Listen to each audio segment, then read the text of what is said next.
Assalamualaikum warahmatullahi wabarakatuh. Jumpa lagi dengan saya tentunya di channel yang inspiratif dan bermanfaat untuk kita semua.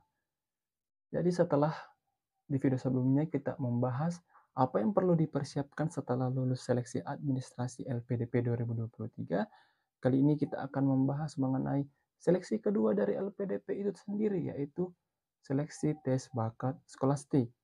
Tentunya, sebelum teman-teman mengikuti tesnya, alangkah baiknya teman-teman paham sebenarnya apa itu tes bakat skolastik, mulai dari tujuan, komponen-komponen tes, model jumlah soal dan durasi pengerjaan, serta tentunya tips lolos dengan skor yang tinggi.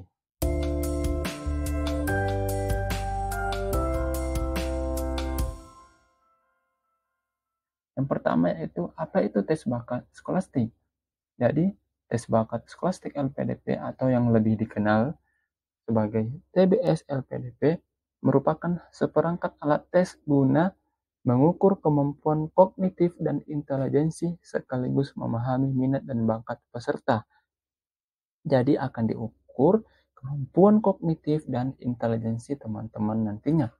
Selain itu, tes ini dapat menilai bagaimana kemampuan peserta dalam menghadapi pengalaman-pengalaman baru. Karena kenapa? Sebab peserta beasiswa LPDP perlu memiliki kemampuan adaptasi yang baik untuk melanjutkan studi, terutama bagi mereka yang mendaftar di luar negeri. Sehingga melalui tes bakat skolastik ini, penyeleksi dapat mengetahui apakah bidang yang dipilih pelamar sesuai dengan bakat yang dimilikinya.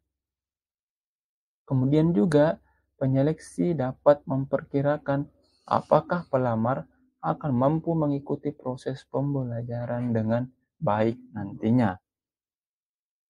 Kemudian yang kedua yaitu seperti apa komponen-komponen tes dalam tes bakat skolastik. Jadi dalam tes bakat skolastik ada 3 komponen, yaitu yang pertama penalaran verbal. Penalaran verbal seperti apa? Yaitu tes yang mengukur kemampuan peserta dalam memahami pertanyaan dan teks berbahasa.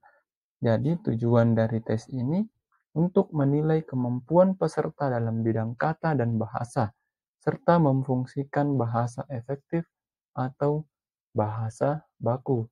Jadi, soal dalam tes ini berupa teks yang panjang dengan pertanyaan-pertanyaan yang terkait. Oleh karena itu, dibutuhkan suatu keterampilan penalaran untuk memahami soal-soal yang kompleks dari penalaran verbal ini. Karena kenapa?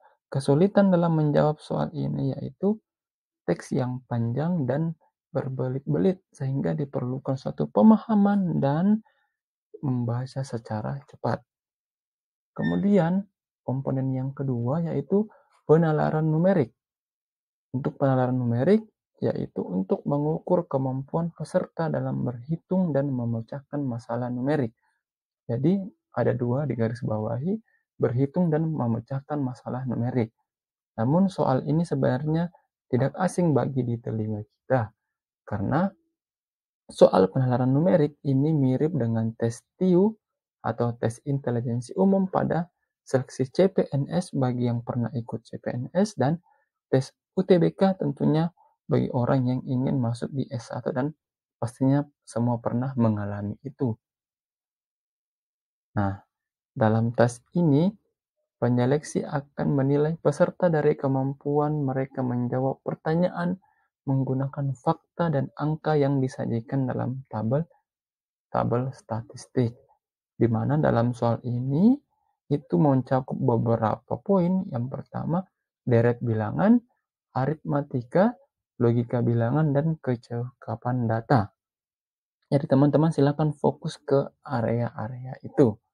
Kemudian komponen tes yang terakhir atau yang ketiga yaitu penalaran masalah, di mana tes ini akan mengukur kemampuan peserta dalam memecahkan masalah dengan pemikiran-pemikiran logis. Jadi, dari namanya saja, tes ini bertujuan untuk menilai kemampuan peserta dalam memecahkan sebuah masalah melalui soal-soal yang diberikan berupa suatu kasus. Jadi, ada kasus-kasus tertentu teman-teman akan memecahkannya. Jadi, soal dalam tes ini berupa masalah yang harus teman-teman pecahkan. Sehingga diperlukan suatu persiapan di mana persiapannya salah satunya yaitu berlatih dalam mengerjakan soal-soal TDS setiap harinya. Dan tak kalah pentingnya pula bahwa penting untuk tidak terlalu terpaku pada satu soal agar tidak kehilangan kesempatan menjawab soal yang lainnya. Karena kenapa?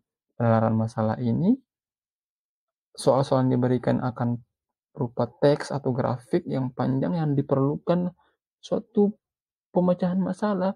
Kita perlu berpikir secara logis dan mampu mengambil keputusan secara cepat. Jadi, peserta perlu menganalisis persoalan-persoalan yang ada di soal, lalu memilih jawaban yang dirasa sangat pas untuk memecahkan kasus tersebut. Jadi itulah 3 komponen-komponen tes dalam TBS. Yang pertama mulai dari penalaran verbal, kemudian penalaran numerik, kemudian penalaran masalah atau pemecahan masalah. Kemudian yang tak kalah pentingnya pula yaitu berapa sih jumlah soal dan durasi pengerjaan tes bakat skolastik. Untuk itu dibagi atas 3. Yang pertama yaitu penalaran verbal. Biasanya sebanyak 60 soal yang dibatasi dalam waktu 30 menit dengan 30 soal analogi, 23 soal pengetahuan anonim, sinonim dan antonim, kemudian soal logis 8 poin dan abilities 7 poin. Kemudian penalaran numerik sebanyak 25 soal dengan batas waktu 40 menit, terbagi menjadi 8 soal deret bilangan, aritmatika, serta aljabar 8 soal, dan kecukupan data sebanyak 9 soal. Kemudian, model penalaran masalah atau pemecahan masalah terdiri dari 12 soal yang harus teman-teman kerjakan dalam waktu 20 menit, yang terbagi menjadi soal berupa teks maupun grafik. Jadi, total durasi dalam mengerjakan soal itu 90 menit atau 1,5 jam. Jadi, model untuk mengerjakan soal TBS ini nantinya, itu kita akan fokus ke penalaran verbal terlebih dahulu, kemudian setelah waktunya habis lanjut ke penalaran numerik, kemudian begitu pula lanjut ke penalaran masalah. Jadi, yang tak kalah pentingnya yang ingin saya sampaikan yaitu apa dan bagaimana cara untuk mendapatkan skor yang tinggi dari tes bakat skolastik ini. Bahasa lainnya, apa sih tips untuk lolos? Ya, apa sih tips untuk lolos dan mendapatkan skor yang tinggi dari tes bakat skolastik ini? Jadi saya ingin sharing beberapa ini berdasarkan pengalaman-pengalaman saja. Tentunya yang pertama tipsnya yaitu belajar latihan soal, perbanyak latihan. Jadi teman-teman bisa mencari bank soal banyak di buku, di internet, ya kita bisa searching beserta dengan penyelesaian soalnya. Jadi teman-teman perlu membagi waktu untuk belajar latihan soal mulai dari penalaran verbal, kemudian numerik, kemudian pemecahan masalah.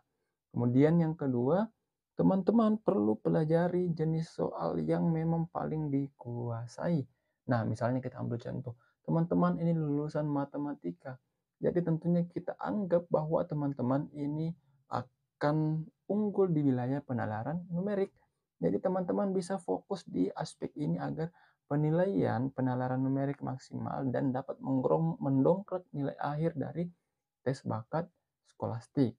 Namun tentunya teman-teman juga harus fokus di wilayah verbal dan pemecahan masalah atau penalaran masalah. Karena kenapa? Ini akan terjadi kesinambungan dan saling berkaitan dan memiliki standar nilai masing-masing. Kemudian yang ketiga, teman-teman ketika belajar misalnya soal penalaran verbal, maka teman-teman baiknya memperbanyak kosakata karena penalaran verbal ya kosakata paling dibutuhkan. Ketika teman-teman memiliki kamus kosakata yang banyak di otak atau di kepala, maka ketika mendapatkan soal-soal penalaran verbal itu akan mempermudah teman-teman dalam menjawab soal-soalnya. Kemudian yang selanjutnya, teman-teman perbanyak ikut kelas-kelas daring ya. Ini sangat banyak dibuka kelas-kelas daring dalam tes-tes TBS ataupun banyak sekarang kelurahan-kelurahan awal di LPDP di masing-masing kampus itu menyediakan atau memfasilitasi belajar daring tes bakat skolastik. Nah, yang tak kalah pentingnya yang ingin saya sampaikan bahwa saat mengerjakan soal di hari H, jadi teman-teman silakan mengerjakan soal yang dianggap mudah terlebih dahulu. Agar kenapa? Agar hemat waktu dan ada jeda untuk mengoreksinya.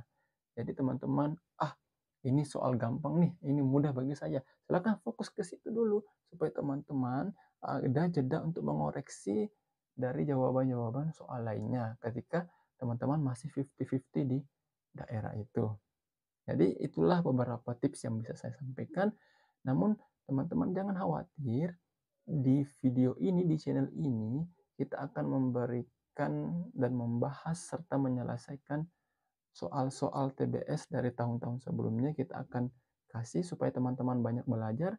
Oleh karena itu teman-teman silahkan subscribe dan tonton terus channel ini supaya teman-teman dapat belajar bagaimana menyelesaikan soal-soal TBS yang ada. Oke, sekian dari saya. Terima kasih. Sampai jumpa di pembahasan-pembahasan berikutnya.